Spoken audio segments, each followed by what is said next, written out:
Fish amino acid തയ്യാറാക്കുന്നതിന് പ്രധാനമായിട്ടും വേണ്ടിയിട്ടുള്ളത് മത്തിയും ശർക്കരയുമാണ്.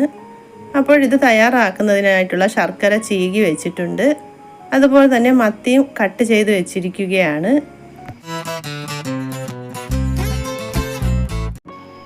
അസ്സലാമു അലൈക്കും. ഹായ് ഫ്രണ്ട്സ്, എല്ലാവർക്കും റിജ്നാസ് ചെന്നൈയുടെ പുതിയൊരു വീഡിയോയിലേക്ക് സ്വാഗതം. ഇന്നത്തെ എൻ്റെ വീഡിയോ നമ്മുടെ പച്ചക്കറിക്ക് ആവശ്യമായിട്ടുള്ള ഓർഗാനിക് വളവും ഓർഗാനിക് കീടനാശിനിയും ഒക്കെയാണ്. അപ്പോൾ എല്ലാവരും വീഡിയോ സ്കിപ്പ് ചെയ്യാതെ അവസാനം വരെ തന്നെ കണ്ടു നോക്കണം.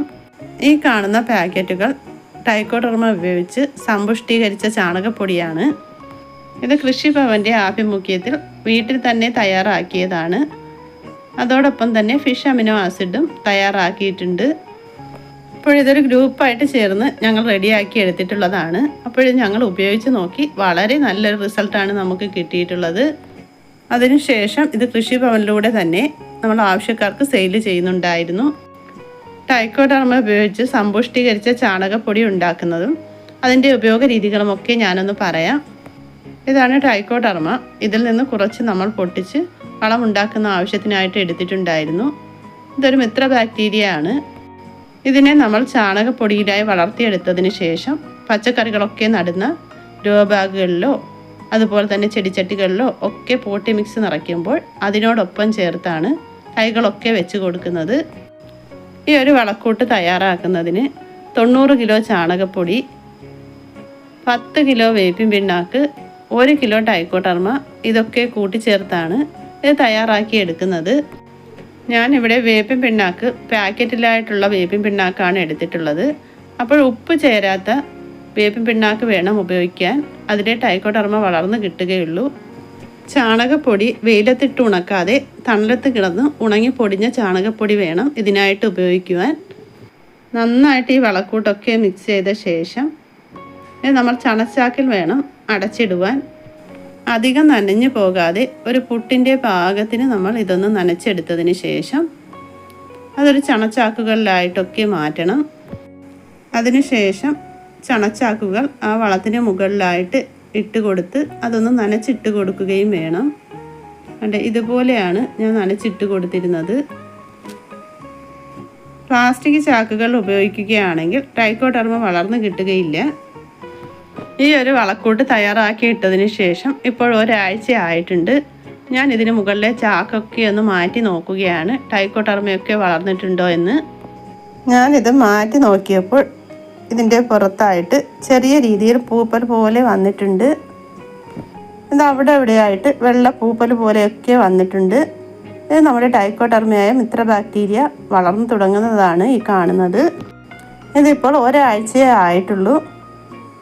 ഇതൊരു 15 ദിവസമൊക്കെ ഇട്ടിരിക്കുകയാണെങ്കിൽ നന്നായിട്ട് ഇതിനെ വളർത്തിയെടുത്ത് നമുക്ക് ചെടികൾക്കൊക്കെ ഉപയോഗിച്ച് കൊടുക്കാം. ഇത് നന്നായിട്ട് ഇളക്കി നമ്മൾ ചെടികളുടെയൊക്കെ ചുവടുകളിലായിട്ട് ഇട്ട് കൊടുക്കുകയാണെങ്കിൽ നമ്മുടെ ചെടികളുടെ വേരുകളൊക്കെ പൊതിഞ്ഞ് സംരക്ഷിച്ചു കൊള്ളും. ഞാനിത് നന്നായിട്ടൊന്ന് മിക്സ് ചെയ്തെടുത്തതിന് ശേഷം എൻ്റെ പച്ചക്കറി തൈകളൊക്കെ നടുന്ന ചെടിച്ചട്ടികളിലായിട്ടൊക്കെ ഒന്ന് ഇട്ട് കൊടുത്തിട്ടുണ്ടായിരുന്നു. ഞാൻ പച്ചക്കറി തൈകളൊക്കെ നട്ട് കൊടുക്കുന്നതിനായിട്ട് ഇവിടെ മണ്ണെടുത്ത് ചെടിച്ചട്ടികളിലായിട്ട് വെച്ചിട്ടുണ്ടായിരുന്നു.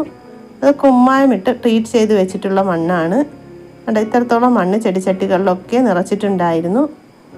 ഇപ്പോൾ ഞാൻ ഇതിൽ നിന്ന് കുറച്ച് മണ്ണ് മാറ്റി കൊടുക്കുന്നുണ്ട്. ഇനി ഈ ചെടിച്ചട്ടിയിലായി നമ്മൾ സമ്പുഷ്ടീകരിച്ച് മിത്ര ബാക്ടീരിയ വളർത്തിയെടുത്ത ചാണകപ്പൊടി കൂടിയൊക്കെ ചേർത്ത് കൊടുത്തതിന് ശേഷമാണ് ഞാൻ തൈകളൊക്കെ വെച്ച് കൊടുക്കുന്നത്. തക്കാളി തൈകളാണ് ഇതിലേക്ക് വെച്ച് കൊടുക്കാനായി ഉദ്ദേശിച്ചിരിക്കുന്നത്. ഇങ്ങനെ നട്ട് കൊടുക്കുമ്പോൾ നമ്മുടെ തക്കാളി ചെടിക്ക് വാട്ട രോഗങ്ങളൊന്നും വരികയില്ല. അതുപോലെ തന്നെ രോഗങ്ങളും കീടങ്ങളും ഒക്കെ മാറിക്കിട്ടും. അതുകൊണ്ട് ഞാൻ തൈകളൊക്കെ ഇതിലായിട്ടൊക്കെ വെച്ച് കൊടുത്തിട്ടുണ്ട്. അപ്പോൾ ഞാൻ തക്കാളി തൈകളൊക്കെ വെച്ച് കൊടുക്കുന്നതിനായിട്ട് ഇതുപോലെ കുറച്ച് ചെടിച്ചട്ടിയൊക്കെ വാങ്ങിയിട്ടുണ്ടായിരുന്നു. അതിലായിട്ടാണ് ഞാൻ തക്കാളി തൈകളൊക്കെ വെച്ചിട്ടുള്ളത്. തക്കാളി തൈകളൊക്കെ നന്നായിട്ട് വളർന്നു വരുന്നുണ്ട്. ഇതിൻ്റെ ചുവടൊക്കെ ഞാൻ ഇളക്കി കൊടുക്കുന്നുണ്ട്. അതുപോലെ തന്നെ നമ്മുടെ കയ്യിലുള്ള കുഞ്ഞു കുഞ്ഞു വളങ്ങളൊക്കെ ചെയ്ത് കൊടുക്കുകയും ചെയ്യാം. ഈ തക്കാളി ചെടിയൊക്കെ നന്നായിട്ട് വളർന്നു വന്നിട്ടുണ്ട്. അപ്പോൾ ഇത് വേഗത്തിൽ പൂവിടുന്നതിനും അതുപോലെ തന്നെ നന്നായിട്ട് തക്കാളി കായകളൊക്കെ ഉണ്ടാകുന്നതിനും അതുപോലെ തന്നെ കീടങ്ങളൊക്കെ അകറ്റുന്നതിനുമായിട്ടൊക്കെ ഞാനൊരു ഓർഗാനിക് ഫെർട്ടിലൈസറാണ് തയ്യാറാക്കിയിട്ടുള്ളത്. ഫിഷ് അമിനോ ആസിഡാണ്.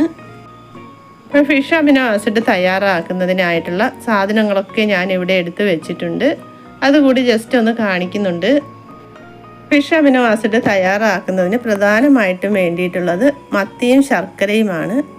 അപ്പോൾ ഇത് തയ്യാറാക്കുന്നതിനായിട്ടുള്ള ശർക്കര ചീകി വെച്ചിട്ടുണ്ട്. അതുപോലെ തന്നെ മത്തിയും കട്ട് ചെയ്ത് വെച്ചിരിക്കുകയാണ്.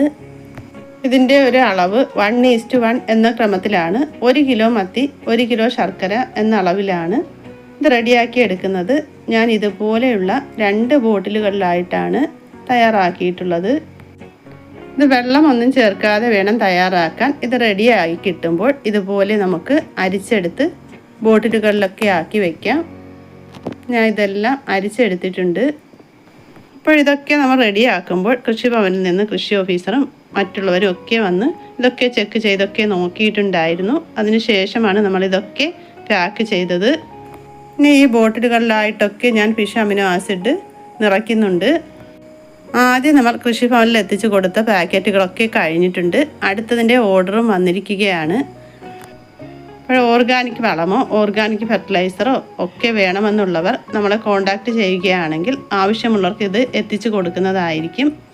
വാട്സപ്പ് നമ്പർ ഡിസ്ക്രിപ്ഷൻ ബോക്സിലായി കൊടുത്തിരിക്കുക. ഇത് ഉപയോഗിച്ച് നോക്കി വളരെ നല്ല റിസൾട്ടാണ് നമ്മുടെ ചെടികൾക്കൊക്കെ ഉണ്ടായിരിക്കുന്നത്. അതിന് ശേഷമാണ് നമ്മളിത് സെയിൽ തുടങ്ങിയിട്ടുള്ളത്. ഓർഗാനിക് വളം 1 കിലോയുടെ പാക്കറ്റും fish amino acid 100 milli 50 milli ഈ 2 ക്രമത്തിലാണ് ബോട്ടിലുകളിലുള്ളത്. അപ്പോൾ വാട്സപ്പ് നമ്പറാണ് കൊടുക്കുന്നത്. വാട്സപ്പിൽ മെസ്സേജ് ഇട്ടാൽ മതി. അപ്പോൾ ഇതൊക്കെയാണ് ഇന്നത്തെ എൻ്റെ വീഡിയോ ഇഷ്ടപ്പെട്ടുവെങ്കിൽ എല്ലാവരും ഒന്ന് സപ്പോർട്ട് ചെയ്യുക. അപ്പോൾ മറ്റൊരു പുതിയ വീഡിയോയുമായി വരുന്നത് വരെ എല്ലാവർക്കും ബൈ ബൈ.